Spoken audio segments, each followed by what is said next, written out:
am filming in the afternoon. Today it's time for some Tim Burton and some ASMR. I will be reading some poems from his book, The Melancholy Death of Oyster Boy, and other stories. And let me know which Tim Burton film is your favorite. Mine would be Edward Scissorhands. Before we begin, if you enjoy Tim Burton's work, then please give me a thumbs up. And if you'd like to be a part of my online magical family here on YouTube, then just hit the subscribe button below and share my channel with people that you know. I'm already starting to rhyme. I will be reading from my laptop. I'm just going to open it up and pull out the file. The first poem is entitled Robot Boy. Mr. and Mrs. Smith had a wonderful life. They were a normal, happy husband and wife. One day, they got news that made Mr. Smith glad. Mrs. Smith would be a mom, which would make him a dad. But something was wrong with their bundle of joy.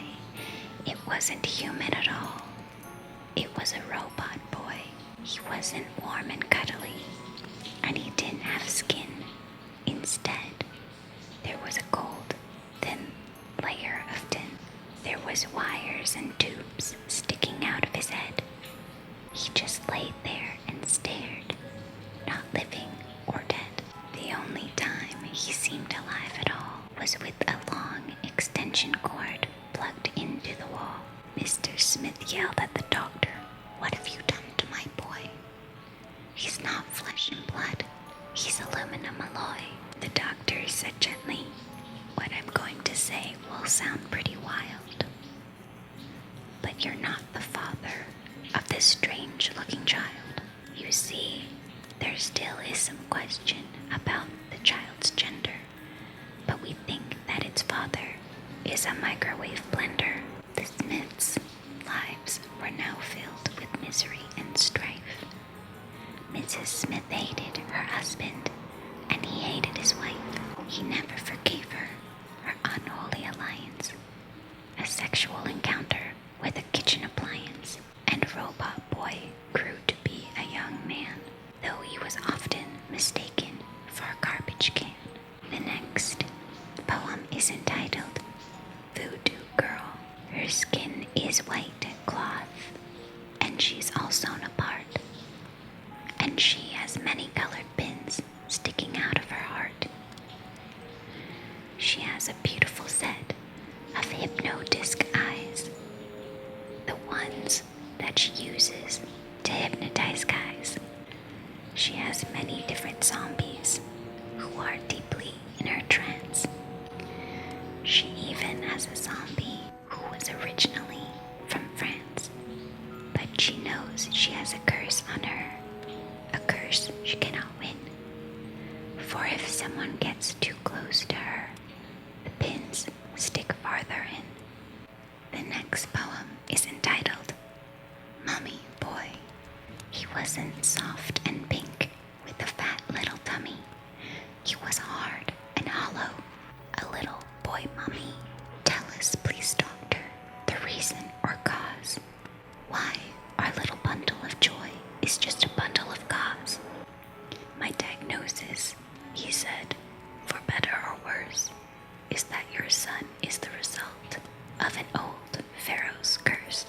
That night, they talked of their son's odd condition.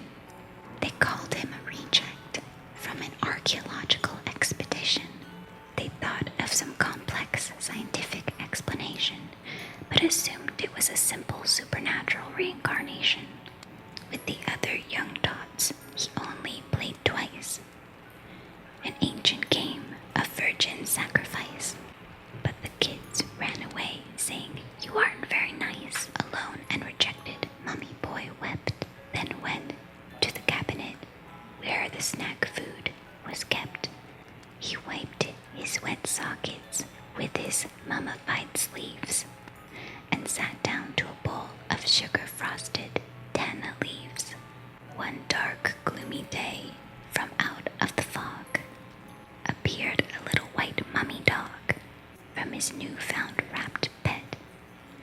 He did many things, like building a doghouse a la Pyramid of Kings. It was late in the day, just before dark. Mummy Boy took his dog for a walk in the park. The park was empty except for a squirrel and a birthday party for a Mexican girl. The boys and girls had all started to play, but noticed that thing that looked like papier-mâché.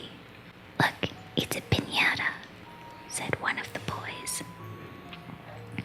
"Let's crack it wide open and get the candy and toys." They took a baseball bat and whacked open his head. Mummy Boy fell to the ground. He finally was dead. Inside of his head were no candy or prizes, just a few stray beetles of various sizes. The last poem I'm going to read from this book is called Anchor Baby. There was a beautiful girl who came from the sea, and there was just one place that she wanted to be, with a man named Walker who played in a band. She would leave the ocean and come onto the land. He was the one that she wanted the most, and she tried everything to capture this ghost. But throughout all their lives, they never connected. She wandered the earth alone and rejected. She tried looking happy and tried looking tragic. She tried astral projecting, sex, and black magic. Nothing could join them except maybe one thing. Just maybe something to anchor their spirits. They had a baby, but to give birth to the baby, they needed a crane. The umbilical cord was in the form of a chain. It was ugly and gloomy and as hard as a kettle. It had no pink skin, just heavy gray metal. The baby that was meant to bring them together just shrouded them both in a cloud of foul weather. So Walker took off to play with the band, and from that day on, he stayed mainly on land. And she was alone with her gray baby anchor, who got so oppressive that it eventually sank her as she went to the bottom, not fulfilling her wish. It was her and her baby and a few scattered fish. That's all I'll read for you guys for today. If you wish to have more Tim Burton poems read, just let me know in the comment section below. I'm starting to rhyme now. I should really stop. Thank you guys so much for watching and listening, and I hope you feel very